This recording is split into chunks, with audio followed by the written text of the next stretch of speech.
Bonjour Ambroise, alors vous nous parlez ce matin d'une célébrité britannique, autrice de la fiction la plus vendue de tous les temps. On a une petite idée, mais confirmez-nous, de qui parle-t-on ce matin? Bonjour Ambroise.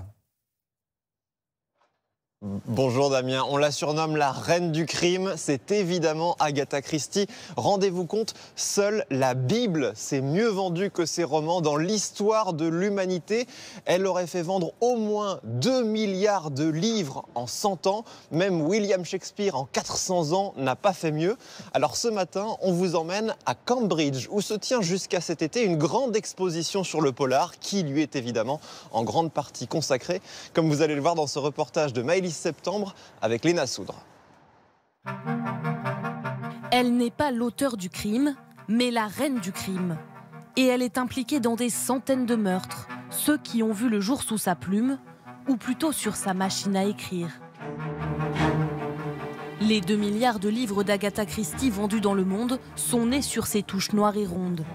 Près de 50 ans après sa mort, la maîtresse du roman noir est évidemment la star de cette exposition consacrée au polar. Agatha Christie est la première à avoir créé cet engouement, cet appétit pour les romans policiers. Il y a de l'ingéniosité et de la créativité dans ses livres.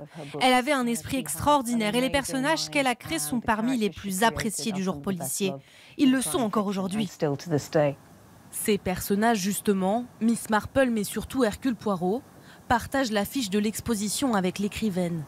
Pièce maîtresse, le manuscrit du dernier roman du détective belge, Hercule Poirot quitte la scène, écrit près de 30 ans avant sa publication. Ce roman a été écrit au début des années 40 pendant la guerre et conservé dans le coffre-fort d'une banque pour être publié à titre posthume. Mais finalement, il a été publié quelques mois avant la mort d'Agatha Christie, de sorte que les adieux de Poirot au monde coïncident de manière très touchante avec ceux de son auteur. La mort de l'écrivaine ne marque pourtant pas la fin de son règne sur le genre policier. En témoigne The Mousetrap, en français la souricière. C'est la pièce de théâtre qui est à l'affiche depuis le plus longtemps au monde, jouée chaque soir depuis plus de 70 ans.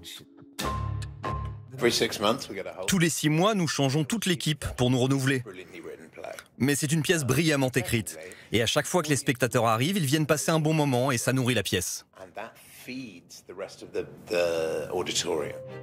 Avec cette pièce jouée depuis 1952 et 300 millions de livres vendus de son vivant, Agatha Christie reste l'auteur de tous les records. Reine indétrônable du roman policier. Ambroise, la vie d'Agatha Christie contient elle-même une part de mystère, on peut dire ça. Oui, elle a disparu un soir de décembre 1926 à l'âge de 36 ans, mais vraiment disparu au point qu'on a soupçonné un temps son mari de l'avoir assassinée. La presse et la police se sont passionnés pour les recherches. En vain, elle a fini par réapparaître après 11 jours, mais sans donner d'explication. Et d'ailleurs, elle n'en aura jamais donné de sa vie. Elle a toujours évoqué une amnésie pour ne pas expliquer ce qu'elle avait fait pendant ces 11 jours. Ça reste le mystère le plus difficile à percer, sans doute, des énigmes de la reine du crime.